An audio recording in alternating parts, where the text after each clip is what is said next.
سب اپنی بچیوں والے، میں بھی کسی کی بختاور ہوں، میں بھی کسی کی آسفا ہوں. مطلب ان کے گھر میں جو بیٹیاں ہیں وہ بیٹیاں ہیں، ہم کسی کی بیٹیاں نہیں ہیں، ہم کسی کی عزت نہیں ہیں.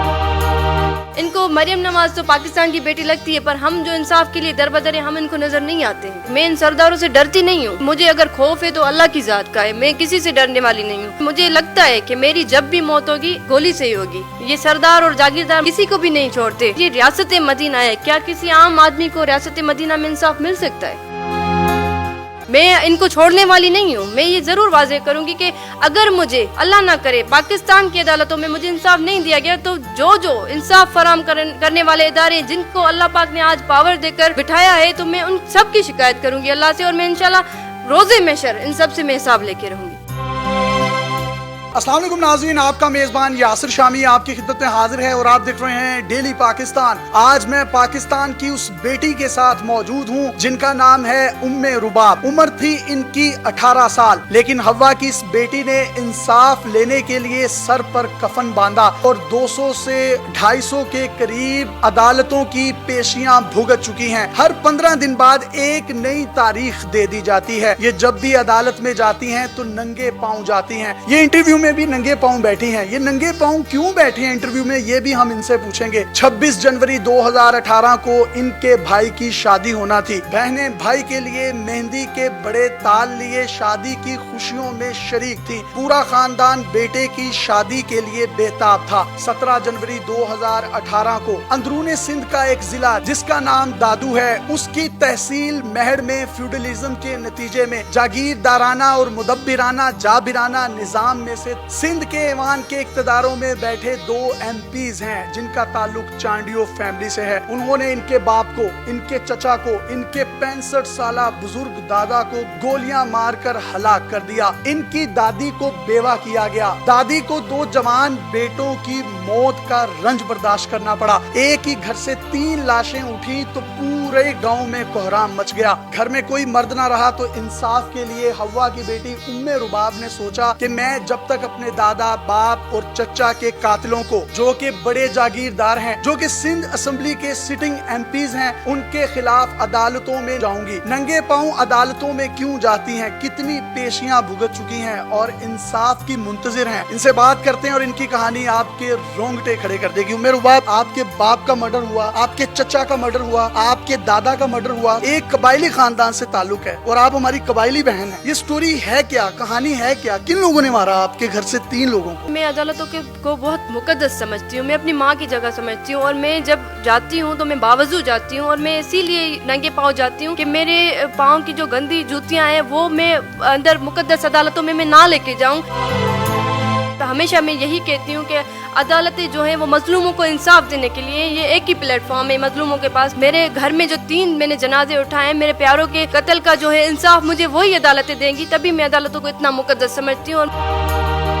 آپ ان کے پاؤں بھی دیکھ سکتے ہیں کہ ابھی بھی انہوں نے جوتے نہیں پہنے ہوئے. سردی تھی، جوتے میں نے بھی پہنے ہیں. میں نے ان سے کہا کہ آپ جوتے پہن لیں. انہوں نے کہا کہ یہ ٹاپک اتنا مقدس ہے کہ مجھے اپنے باپ، اپنے چچا، اپنے باپ کے باپ یعنی میرے دادا جو 3 قتل ہوئے، ہماری گھر کی دہلیز پر میرے بھائی کی شادی تھی، ہم مہندی، ڈھولک اور خوشیاں منا رہے تھے، ہمارے گھروں میں شہنائیاں بجنی تھی، ہمارے گھروں سے جنازے اٹھے. فیوڈلزم کے اگینسٹ کھڑی ہوئی ہوں اور کبھی بھی اپنا مقدمہ واپس نہیں لوں گی. عدالتوں سے محبت کی وجہ سے ننگے پاؤں جاتی ہوں کہ کہیں میری جوتیوں کی گندی خاک اس مقدس عدالت کو نہ لگ جائے. کتنی پیشیاں اب تک بھگت چکی ہیں عدالت میں؟ 3 سالوں سے میں یہ کیس لڑ رہی ہوں اور تقریباً 200 پیشیاں ہو گئی ہوں، کیونکہ ہر 15 دنوں کے بعد پیشی ہوتی ہے. جب پیشیاں ہوتی ہیں، آپ ننگے پاؤں جاتی ہیں تو کتنی دور پیدل چل چل کے جاتی ہیں، اور جو دوسری پارٹی ہے اس کے کتنے لوگ عدالتوں میں کھڑے ہوتے ہیں؟ میں جب عدالت پہنچتی ہوں تو تقریباً ان کے ساتھ 400 لوگ ہوتے ہیں، ان کے ساتھ اسلحہ ہوتا ہے، بڑی بڑی گاڑیاں ہوتی ہیں، اور میں ایک نہتی لڑکی عدالت پہنچتی ہوں اور میں یہ 4 سالوں سے یہ پریشر برداشت کر رہی ہوں. میرا ایمان ہے کہ میرے ساتھ اللہ کی مدد ہوتی ہے، اور میرے ساتھ بی بی زینب سلام اللہ علیہ کی رضا میں لے کر جاتی ہوں. میں ایک ان کی کنیز ہوں اور میں نے ان سے سیکھا ہے، یہ کربلا کے میدان سے سیکھا ہے کہ جب کوئی آپ کے ساتھ کھڑا نہ ہو تو آپ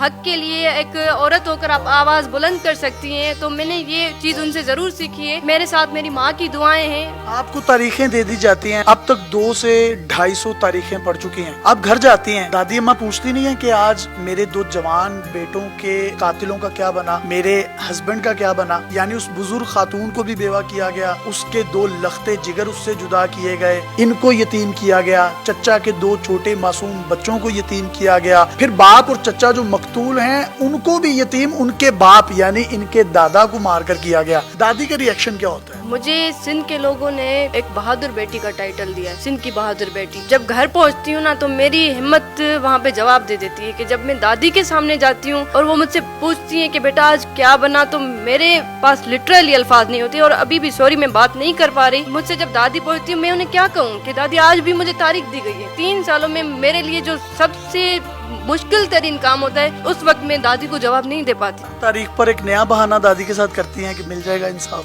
بالکل میں ایسے ہی کہتی ہوں کہ دادی انشاءاللہ میں نے وچن کیا ہے، میں آپ کو آپ کے شہیدوں کے آپ کے بیٹوں کے لیے انصاف میں لے کے دوں گی، دادا کے لیے میں انصاف لے کے آؤں گی، میں اپنے بابا کے لیے انصاف لے کے آؤں گی۔ گھر کے بڑے میرے دادا میرے چچا میرے والد صاحب کو شہید کیا گیا تو مجھے ہی نکلنا پڑا انصاف کی خاطر، تو میں نکلی اور میں یہ اسٹرگل کر رہی ہوں اور آپ یہ اسٹرگل کرتی رہیں گی مرتے دم تک۔ میں ان سرداروں سے ڈرتی نہیں ہوں، مجھے اگر خوف ہے تو اللہ کی ذات کا ہے، میں کسی سے ڈرنے والی نہیں ہوں۔ اگر کسی نے آپ کا مرڈر کر دیا تو مجھے اس چیز کی پرواہ نہیں ہے، کیونکہ کم از کم یہ ہے کہ جب سے میں کھڑی ہوں تو سندھ میں لوگ اویئر ہوئے اور وہ فیوڈلزم کے اگینسٹ بات کرنا شروع ہوئے۔ اصل میں ٹارگٹ یہی ہے کہ میں فیوڈلزم ختم کرنا چاہتی ہوں اپنے سندھ سے، یہ ظلم و ستم میں ختم کرنا چاہتی ہوں۔ عدالتوں سے انصاف نہیں مل رہا، 2 سے 2.5 سال ہو گئے آپ کو عدالت کے دھکے کھاتے ہوئے، عدالت کے پاس پروفز ہیں یا وہ ضمانت پر ہیں؟ شکوہ کیا آپ کو عدالت سے؟ میرے پاس گواہ موجود ہے، میرے پاس ثبوت موجود ہے، میں ثابت کرنے کے لیے تیار ہوں۔ کن لوگوں کے سامنے گولیاں ماری گئی تھی؟ میرے چچا ہیں، آئی وٹنس ہیں، 2 اور بابا کے کزنس ہیں اور شاپ کیپرز وغیرہ ہیں، سب نے یہ اسٹیٹمنٹس دیے ہیں۔ یہ دن دہاڑے قتل کیا گیا تھا؟ 26 جنوری پہ میرے بڑے بھائی کی شادی تھی اور گھر میں یہ سمجھے کہ پہلی شادی تھی، میرے بابا بھی بہت ایکسائٹیڈ تھے اور اچانک سے 17 جنوری پہ یہ واقعہ ہو گیا۔ مطلب ایک خوشی کا ماحول جو تھا وہ پورا ماتم میں بدل گیا۔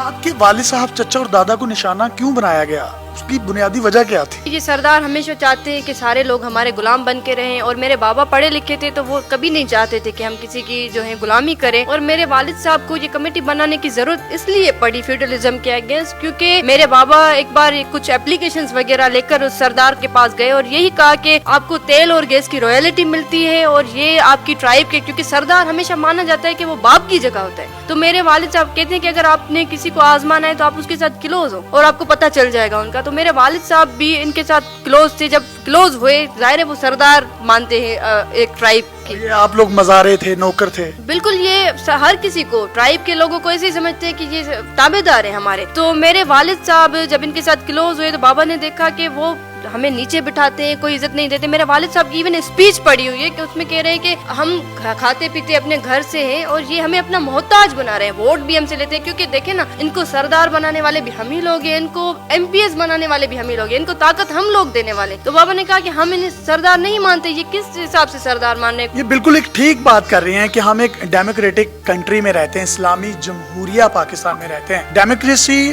اور فیوڈلزم 2 اپوزٹ چیزیں ہیں۔ ڈیموکریسی میں آپ ووٹس کے ذریعے سے الیکٹ کرتے ہیں اپنے منتخب نمائندوں کو، جبکہ فیوڈلزم میں جو کاؤنٹ ہے یا جو ایک بڑا لینڈ لارڈ آدمی ہے جس کی زیادہ زمین ہے، اسی کی بدماشی ہے، اسی کی سرداری ہے، اسی کی جاگیرداری ہے، اسی کی زمینداری ہے، اسی کی زمین ہے، اسی کا خدا ہے، اسی کا آسمان ہے، وہ جو چاہے گا وہی ہوگا۔ یورپ میں فیوڈلزم جب اپنی انتہا پر پہنچا تو the history of feudalism by David ایک بڑی خوبصورت کتاب ہے، اس کو آپ ضرور اسٹڈی کریں۔ یورپ میں فیوڈلزم کے دوران کوئی شخص فیوڈلزم کے خلاف بات کرنا تو بہت دور کی بات ہے، اس ٹرم کو بھی یوز نہیں کرتا تھا۔ جاگیردار ان کے گلے کاٹ دیا کرتے تھے، ان کو زندہ دفن کر دیتے تھے، ان کے پیروں میں زنجیریں باندھ کر گھوڑوں کے پیچھے لٹکا کر گھسیٹا جاتا تھا۔ لیکن وقت جوں جوں تبدیل ہوا، ترقی یافتہ ممالک نے اپنے اندر سے فیوڈلزم کو ختم کیا۔ عمران خان صاحب ریاست مدینہ کی بات کرتے ہیں اور ریاست مدینہ میں میں یہ سمجھتا ہوں ریاست مدینہ کی اس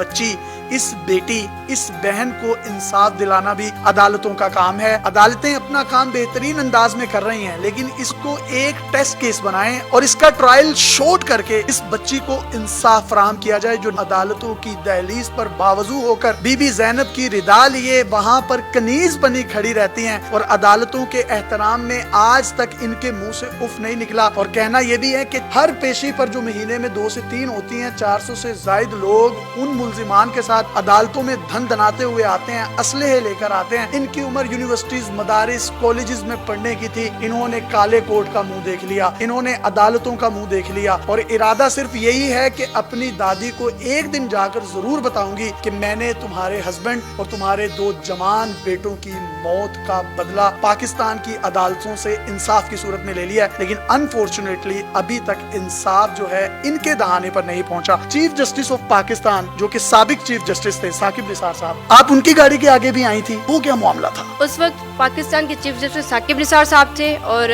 मुझे पता चला कि वो कराची रजिस्ट्री आ रहे हैं और मेरे पास कोई और ऑप्शन नहीं था, क्योंकि सिंध पुलिस टोटली कॉम्प्रोमाइज थी, पूरा रिकॉर्ड टेम्पर हो चुका था। जब कराची पहुंची तो मैंने देखा वहाँ पे बहुत ज्यादा क्राउड था और सारे लोग अपनी शिकायतें लेकर खड़े थे कि चीफ जस्टिस साहब सुमोटो एक्शन ले। तो उस क्राउड में ज़ाहिर साकिब निसार साहब की नजर मुझ पे नहीं पड़ती। मैंने अपनी जान की परवाह ना की और मैंने साकिब निसार साहब की गाड़ी रोकने की कोशिश की, पर मुझे बड़ा अफसोस है इस चीज का कि पाकिस्तान की इस बेटी को उस जगह पे भी नहीं देखा गया। साकिब निसार साहब की गाड़ी 1 मिनट के लिए भी नहीं रुकी, क्योंकि मैंने एक रिस्क लेकर उनकी गाड़ी रोकने की कोशिश की। वो सिटिंग चीफ जस्टिस थे पाकिस्तान के। उल्टा वहाँ पे ये हुआ कि पुलिस वालों ने मेरे बाजू से पकड़कर मुझे सड़क के उस पार फेंक दिया कि आप चली जाएं यहाँ से। तो मैंने हिम्मत फिर भी नहीं आ रही। फिर आप दादू से सफर करती हुई कराची पहुंची थी कितने घंटे का, और चीफ जस्टिस साहब की गाड़ी के आगे आई और पुलिस वालों ने उठा के सड़क के उधर फेंक दिया, फिर भी हिम्मत नहीं आ रही? बिल्कुल, मैं दादू से 4.5 घंटे का सफर करके गई थी और सुबह के टाइम में तकरीबन 8 बजे में जाकर वहाँ पे खड़ी हो गई। आपने कुछ गिफ्ट भी किया था उनको, एक सोशल मीडिया पर क्लिप वायरल हुआ था, वो क्या था? मुझे पता चला 1 मंथ के बाद कि साकिब निसार साहब फिर सखर आ रहे हैं। वहाँ जब मैं गई तो मैंने स्टेज पे जाकर उनको एक छोटा सा कुरान शरीफ गिफ्ट दिया, और वो कुरान शरीफ में इसलिए लेके गई थी कि मैंने जाकर उन्हें कहा कि सर मैं आपसे इंसाफ की भीख मांगने आई हूँ, क्योंकि मैं एक पाकिस्तान की बेटी हूँ और अभी अल्लाह पाक ने आपको एक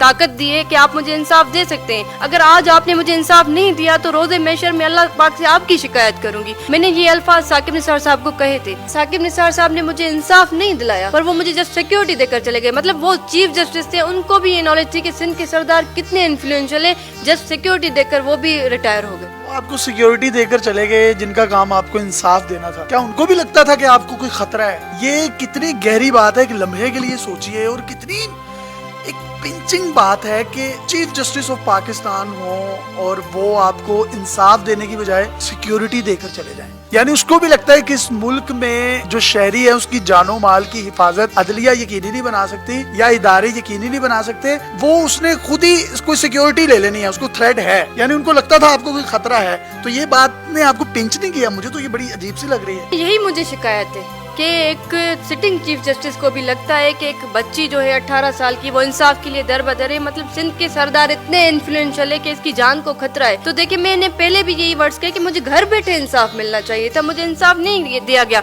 सिक्योरिटी देने का मतलब आप भी समझते हैं, सब समझते हैं कि मतलब उनको भी, उनके भी नॉलेज में ये था कि वो कितने इन्फ्लुएंशियल है। वो सिटिंग MPs है, इस वक्त भी वो MP हैं। तो पीपल्स पार्टी, बिलावल भुट्टो या किसी बड़े स्टेक होल्डर से नहीं आप मिली, उनकी कंप्लेन नहीं की उनको? मुझे पीपल्स पार्टी से वही शिकायत है कि उन्होंने मेरे सर पे दस्ते शफकत कभी नहीं रखा। उन्होंने उल्टा वो अपने दोनों MPs को प्रोटेक्ट कर रहे हैं। सब अपनी बच्चियों वाले। मैं भी किसी की बख्तावर हूँ, मैं भी किसी की आसफा हूँ। मतलब इनके घर में जो बेटियां हैं वो बेटियां हैं, हम किसी की बेटियां नहीं है, हम किसी की इज्जत नहीं है।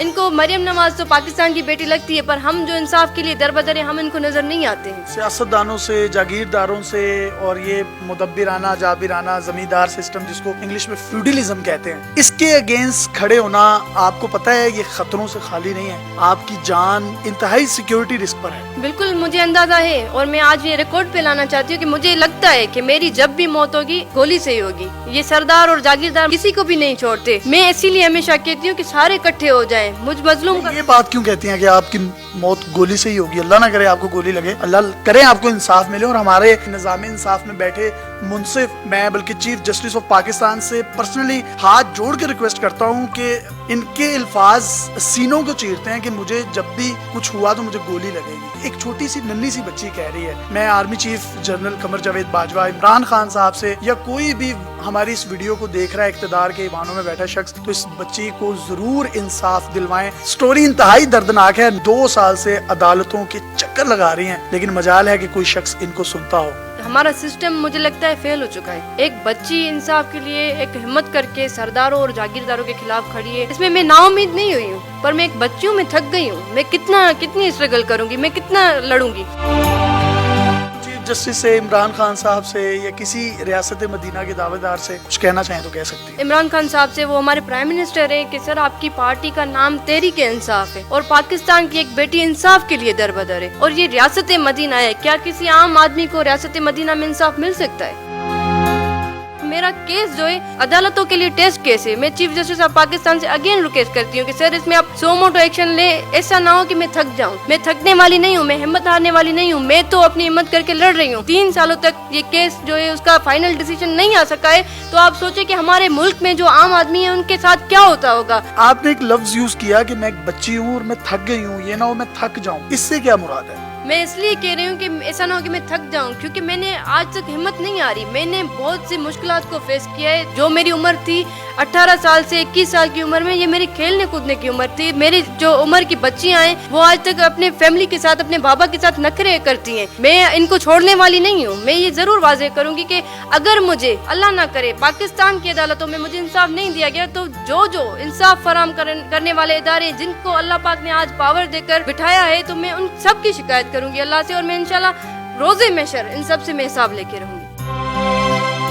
जिन जिन लोगों ने इनको इंसाफ दिलवा सकते हैं इंसाफ ना दिलवाया, तो ये कहती हैं कि मैं अल्लाह की बारगाह में रूबरू खड़ी होंगी अल्लाह के सामने और शिकायत करूंगी इन लोगों की कि इन लोगों ने मुझे इंसाफ नहीं दिया। मेरा बाप मार दिया, मेरा चचा मार दिया, मेरा दादा मार दिया, और तो और नंगे पांव उस मुकद्दस अदालत आलिया की मैं तहसीन करती रही, अदब करती रही, एहतराम करती रही, कर्ब से गुजरती हुई, थकी नहीं, अकी नहीं, झुकी नहीं, ना झुकूंगी कभी। और जब लगेगी मेरे सीने पर गोली लगेगी, अल्लाह ना करे मेरे मुंह में इनके साथ इस तरह का कोई सानहा पेश आए, इससे पहले कि ये हादसा सानहा बन जाए और सानहे के बाद किसी बड़े सानहे को जन्म दे, नई नस्लों में नफरतें और कदूवतों के बीज बोए। मेरी तमाम स्टेक होल्डर से एक मर्तबा फिर से हाथ जोड़कर अपील है कि उम्मे रुबाब को जरूर इंसाफ फराहम किया जाए। फ्यूडलिज्म जैसी लानत जब तक पाकिस्तान से खत्म नहीं होगी, यहाँ तब्दीली नहीं आएगी। आज हमारे इक़्तिदार के ऐवानों में बैठे हुए मेजोरिटी में लोग वो हैं जिनके असर रसूख हैं। द लार्ज लैंड ऑनिंग फैमिलीज जो पाकिस्तान की हैं, इन्होंने अपना तशख़्ख़ुस ऐसा बना लिया है कि इनके सामने अगर कोई शख्स सोफे पर टांग रखकर बैठना तो बहुत दूर की बात, इनके कदमों में अपने गंदे कपड़ों के साथ बैठ जाए और उसकी मिट्टी उनके सफेद काटन और लट्ठे के कपड़ों पर लग जाए, तो यकीन करें वो उनको जूते मारते हुए अपने घर से बाहर निकाल देते हैं। लेकिन ये नहीं सोचते कि जब दुनिया से जाएंगे तो सफेद कॉटन या लट्ठा ही उनके जिस्म की जीनत बनेगा। दोनों हाथ कफन से बाहर रख लिए जाएं तो खाली हाथ आप इस दुनिया से जाएंगे और मनो मट्टी के नीचे आपके कफन को मैला वो मट्टी करेगी, जिस मट्टी का कर्ज उतारने के लिए पाकिस्तान के इदारों में बड़े मुंसिफ बैठे हैं, बड़े सियासतदान बैठे हैं, वो लोग बैठे हैं जिनकी बात सुनी जाती है। हम अपने प्लेटफॉर्म से इस बच्ची की जितनी आवाज बुलंद कर सकते थे हमने की है। मैं एक मर्तबा फिर से army chief justice of Pakistan और वजीर आजम इमरान खान से रिक्वेस्ट करूंगा कि इनको जल्द अज जल्द इंसाफ फराहम किया जाए, कि इससे पहले आपकी शिकायत भी अल्लाह की बारगाह में लगे। अल्लाह हाफिज।